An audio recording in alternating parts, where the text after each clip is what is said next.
Ayun, dito na naman tayo muli sa ating reaksyon at komento upload mga kalingap, mga kaberks. Bago po ang lahat ay isang mapagpalang araw po sa inyo dyan, anumang oras man sa inyo dyan, umaga, tanghali, gabi, mapagpalang araw po. Shout out sa inyong lahat dyan. Tayo po ay nandito na naman, magbigay tayo ng ating komento at reaksyon kuro-kuro, no? Dito sa mga kaganapan, lalo na dito sa bagong kontrobersya na naman kay Kalingap David, na kung saan madalas itong taong ito ay nasasadlak sa kontrobersya sa kanyang mga pabiro na mga pananalita, ay dapat ay ingat-ingat din kasi madalas ito siya na nasasadlak doon sa mga pagbibiro niya na parang hindi nararapat, lalo na sa mga ganyan travel ay dapat ay maging maingat po tayo sa ating pananalita, pero bago po ang lahat, bago po tayo lumaot ay shout out muna sa ating founder ng Kalingap, Kuya Bal, Ate Edna at Kalingap Rab, maging kay Mrs. Jack Matubang, shout out sa inyong lahat yan at ingat po kayo sa inyong pag-travel, maging sa inyong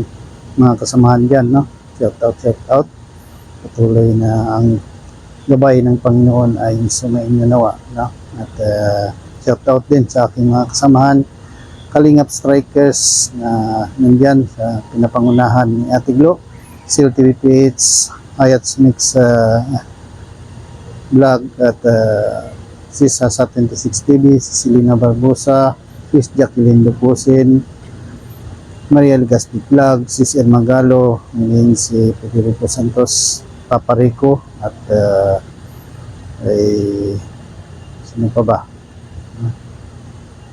Papa Bal, at si Pugi for Life. Shout out sa inyong lahat yan, Ang hindi ko nabanggit ay pasensya na po.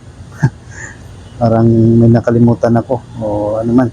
Shout out at maging sa ating mga Kalinga partners ay patuloy na suportahan natin at panoorin ang kanilang mga video uploads para sa pamamagitan nun ay tayo ay makasupport din sa kanila, pero lalong-lalo na kay Kuya Bal sa kanyang mga live uploads at premiere, patuloy natin suportahan at maging sa mga sponsors na walang sawang sumusuporta sa Dikanyang Kalingap. Shout out sa inyong lahat at patuloy kayo pagpalain ng Panginoon dahil sa inyong kabutihan, ginagawa at mabuting kalooban, Shout out sa inyong lahat yan.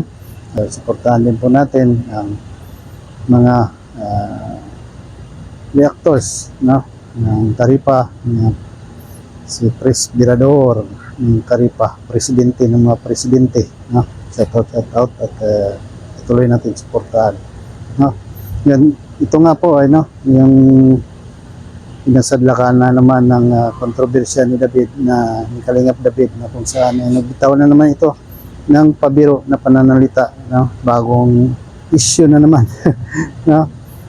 Alam mo Kalingap David, sa dami-dami bang issue sa mga pagbibiro, ay dapat nagiging maingat ka sa iyong pananalita dahil tinitingala ka pa naman na bilang isang guro, at bawat pananalita ay dapat natin pag-isipan. Hindi basta-basta po na nagbibitaw po tayo ng salita, maging biro man yan o seryoso, ay maging maingat po tayo, lalo na yan ay ikaw naturingan ka na Christian at worshipper, dapat ay maging maingat ka sa iyong mga pananalita, dahil ikaw tinitingala din ng mga karamihan na sa Kalingap na nakakasubaybay sa iyo, iyong mga followers, Oo, sabihin na natin na yan ay biro lamang, yung pananalita na parang biro-biro lang, pero once na lumabas na sa iyong bibig yan ay iba na po yung dating niyan, Ilang ulit mo nang nagawa yan na nagbibiro ka ng hindi kaya-aya at marami dyan na pumupuna sa iyo, At di nga ba ay isa yan marahil sa dahilan na ikaw ay nababas, no? Marami mo na naman baser dahil sa ginawa mo na ito. Nakakalimutan na sana yung mga nagawa mo nakaraan eh. Subalit ito na naman, naulit na naman, no?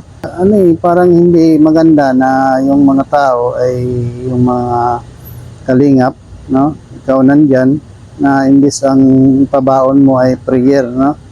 Dahil naturingan tayo ng mga Kristiyano, dapat alam natin yung mga lumalabas sa ating bibig. Maliit na bagay, maliit na pananalita, pero malaki ang damage kapag yun ay hindi nagustuhan ng tao. At huwag po natin sabihin na yan ay biro lang, no? Dahil malaki ang impact niyan. Alam po ninyo na may kapangyarihan po yung ating mga binibitawang salita, no? Alam po ninyo yan. Dahil nandyan kayo, babad kayo sa church, worshipper kayo, no? Madalas kayo nananalangin at alam po ninyo yan. Alam po naman na nagbabasa kayo ng Bible, no? Yan ay dapat ay maging maingat po tayo sa ating mga pananalita, no? Kasi hindi maganda yung binibitawan mong salita, yung biro mo doon kay Kalingap Tata, maging kay Kalingap Ido, no? So, hindi talaga maganda na bagamat ay biro lang. Iba kasi yung dating, no? Kaya nga maraming nag-rebuke sa iyo eh. Na wag naman ganon, diba?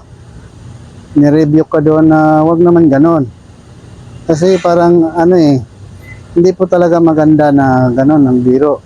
Lalo na magta-travel sila. Napakapangit na Kaya ito, sa ginawa mo na ito, sigurado marami ka na namang magiging baser dyan. Dahil hindi mga tao na mga supporters, lalo na yung mga solid na supporters ng IDC at maging kay Kalingap Tata, no? Maging sa Kalingap, hindi lang yan, no?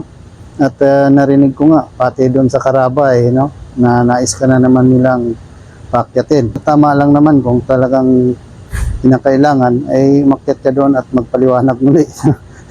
Gusto mo talaga na lagi ka sa kontrobersya, kaya dapat ay magdahan-dahan ka dahil lalo na ikaw ay nasa public figure, no?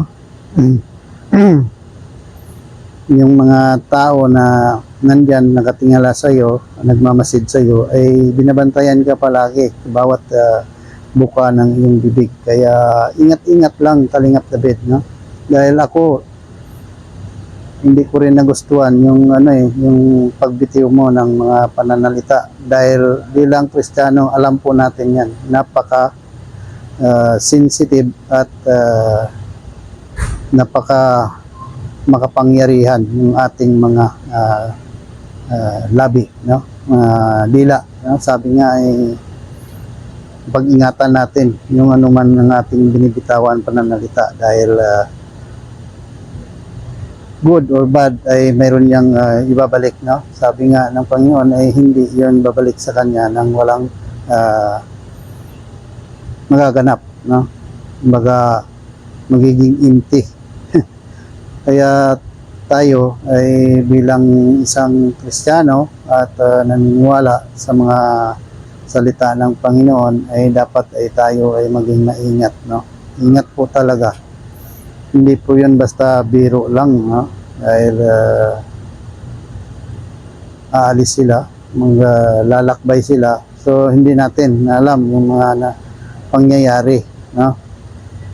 Although alam natin si Lord ay hindi po niya pabayaan, hindi po niya hahayaan na magaganap kung sakuna. Subalit dahil sa kapangyarihan ng ating mga labi ay ingat-ingat, no?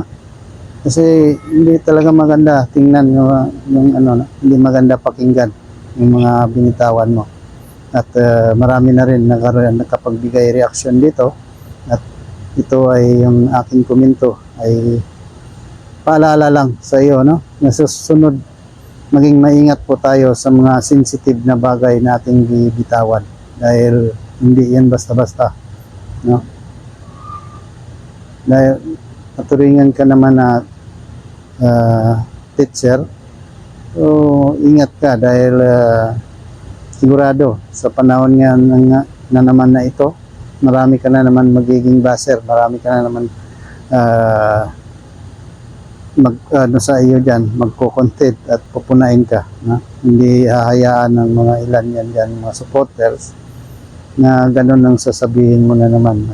Ingat-ingat talaga, lalo na ikaw, no? Kasi hindi maganda talaga yun eh.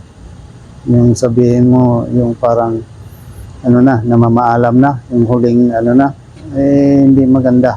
Hindi maganda talaga pakinggan o panoorin, no? Sa bilang isang tagapangaral, teacher, ay ingat po kayo, no?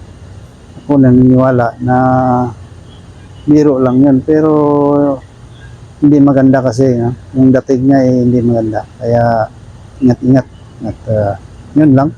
At sa susunod ay doble ingat bago mo bibitawan yung salita, mga biro mo ay pag-isipan mo muna, no? Huwag yung basta lang bibigkas ka lang para lang may masabi ka, ay may consequence na haharapin. Kagaya niyan, yung consequence mo dyan, marami kang magiging baser talaga, no? Marami kang babasa dyan na kuminto na naman na hindi magustuhan, no? Kaya ingat lang, nawa ay sa susunod hindi na mauulit yan, no? Yung mga ganong bagay dahil talaga naman. Kaya yun lang, hirap shout out sa lahat, sa mga followers ko yan, hirap shout out at sino man hindi pa nakasubscribe at mag follow ay paki-subscribe naman po para makaabot naman ako ng 1,000 subscriber at makapag-apply na ng monetization, no? Dahil medyo matagal-tagal na rin ito, kaya lang hindi po kasi ako talaga active gawa ng sa trabaho, no? Trabaho palagi, busy, no? Dito nga lang ako nakapag-reaction upload dito sa lugar na ito dahil nandito ako palagi sa trabaho. Gabi na pag umuwi, maaga pa pag umalis, kaya wala talagang time. Kaya sana may suportahan po ninyo ang aking munting channel, no? Shout out sa lahat. Patuloy natin suportahan ang adikain ng Kalingap, Kuya Bal at Kalingap Rab, no? Ang mapalawak ang pagtulong sa mga taong nangailangan ng tulong, no? Sa ating mga kababayan na nasa laylayan ng lipunan ay patuloy natin suportahan si Kuya Bal at Kalingap Rab. Kaya shout out sa lahat at yun lang at God bless. Jesus loves you. Bye bye.